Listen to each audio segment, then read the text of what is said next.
think this is his best, perhaps, 3-game segment so far this season? I don't know. I'd have to look back at it, but That is a great question, and I decided to do a deep dive for you, Joe. I'm going to try and answer that question.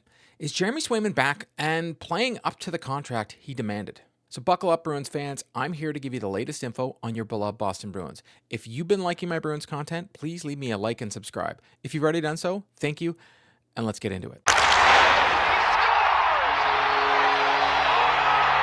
Jeremy Swayman has played 32 games this season and has 14 wins, 15 losses, and 3 overtime losses. That doesn't scream $8.25 million per year. He has an .895 save percentage and a 2.91 goals against average, along with 2 shutouts. Swayman last season played 44 games and got 25 wins, 10 losses, and 8 overtime losses. He finished the season with a .916 save percentage and a 2.53 goals against average, along with 3 shutouts. Swayman has already set a career number in losses this season, and his previous record was 14 in 2021-22. I know I'm throwing a lot of stats at you, and I do apologize, but I feel they're relevant. So stay with me here. This offseason, we all know the drama between him and Cam Neely. Well, I don't want to get into the weeds with what his ask is, but I know that I have 64 million reasons why I'd be playing right now. And it was way too public with his contract negotiations. The fans, the media, and I'm sure the team wanted him to live up to the deal. I think the whole drama is the reason for the rough start. I'm well aware I said Neely and not the Bruins because we all know who the drama was between. Swayman didn't come out of the gate well, and even though he'd won his first start, he let in 4 goals on 24 shots, and some of those goals he let in were pretty soft. Swayman always preaches mindset, and so this bothered him. It's going to be on his mind. He followed that up with a great game against the LA Kings for another win and stopped 33 of 34 shots and looked to be the guy the Bruins signed to the big ticket. His next starts, he lets in 4. The next game, he lets in only 2 and looks good again.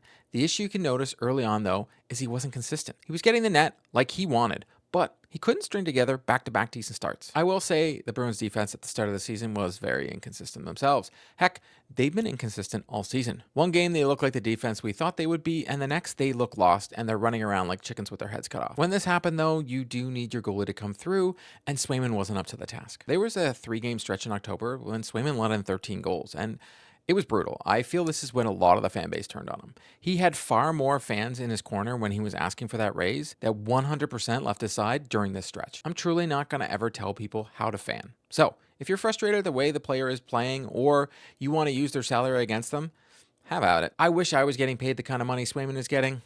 It'd be nice. In November, though, Swayman has an even worse stretch of games where he lets in 12 goals over 2 games and was the final nail in the coffin for Coach Jim Montgomery. As he was fired after the second game, Swayman had a brutal night. One thing that has puzzled me this season is both Montgomery and even Sacco have been leaving their goalies in when they're getting lit up.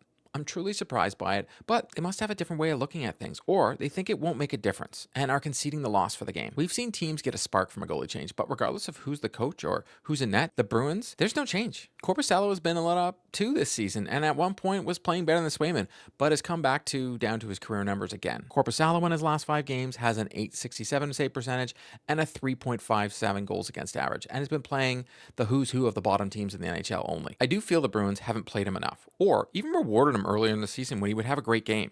A lot of the times this season, I would think, oh, he's going to get the next start. Nope, he doesn't. I can expect a goalie to get a little rusty, not playing a lot, but his opponents in that stretch were Detroit, Seattle, Buffalo, Columbus, and the New York Islanders. He won 2 of those games, and in both those wins, he played exceptional. So you could say the Bruins this season have been inconsistent, and so is their goaltending. If you're a Bruins fan, you're aware they have not been playing good hockey lately, and in fact, they won their first game after losing 6 straight. During that 6-game losing streak, it's been pretty frustrating for some to watch the games. You look at this Bruins team and you think, they can't be that bad, right? Well, they have been pretty bad during those 6 games, but when you look at the numbers, you can see more optimism. I can see 2 causes for optimism, and that is the play of Jeremy Swayman and the play of David Pastrnak. Pastrnak will get his own video, but after the question was asked by reporters, I thought I would look into Swayman more. I have been frustrated by his play this season, and as of late, I have noticed myself and others not going right for the goalie's fault narrative that we Bruins fans do love to push. Sometimes it's the goalie, but for the number of times we put it all in the goaltending while the forward group can't score, it's astounding. I have noticed in a lot of games the Bruins lost lately. If Swayman wasn't in the net, it would have been a blowout. And I would add, their latest game against Florida, to that list. The Bruins have been outplayed, outworked a ton lately, and look an awful lot like the team that got their coach fired in November. It lets us know that it wasn't just the coach, and it's the team that is just not good enough. Swayman, on the other hand, even though has only won 1 game in his last 5, has a .909 save percentage and a 3.1 goals against average. In the last game against Florida, he was scored on 3 times, but also faced 43 shots, and the Bruins got outplayed at times. And if you watch that game, man, he was making some huge saves. Swayman gave them a chance to win, and dare I say was the best player on the ice for the Bruins. He's been tracking the puck better and being more square. I would love for him to be more control of his rebounds, so he isn't giving up as many second chances. Unfortunately, the Bruins defense has been non-existent lately and doesn't cover up any of the net front presence, so I'm kind of counting on Swayman now. The reason I look at his last 5 games is to look at for consistency, which he hasn't had all season. Besides the game against Toronto in that time, he's had a save percentage above .900 in all those games.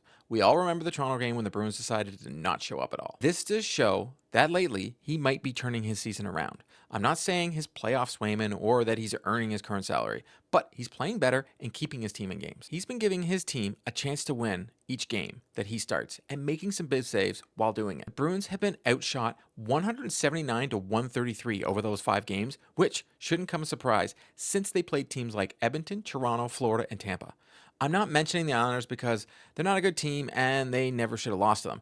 And Swayman didn't play that game. And honestly, the loss against the Islanders is the most embarrassing loss in the last 5 games. And that's including the Toronto game where they didn't show up. In the games against the Oilers, Tampa, and Florida, Swayman had a .919 save percentage and a 2.95 goals against average, which is the most consistent he's been all season. I would say he's almost where he should be, but he's not there yet. He could be there right now, but I need to see more consistent over a 10-game stretch. I feel if Swayman plays like this, the Bruins will start to win more games. Then they lose, and most likely will make the playoffs. They'll also have to play the Leafs or the Panthers in the first round, so most likely get knocked out in the first round. I know we beat the Leafs almost every year in the first round, but I kind of have a bad feeling about this year if they face the Leafs. The Leafs have some of the best goaltending right now in the league. Some of the games lately, like the Edmonton game and the Florida game, he would have let in 5+ goals as he's done earlier in the season, regularly.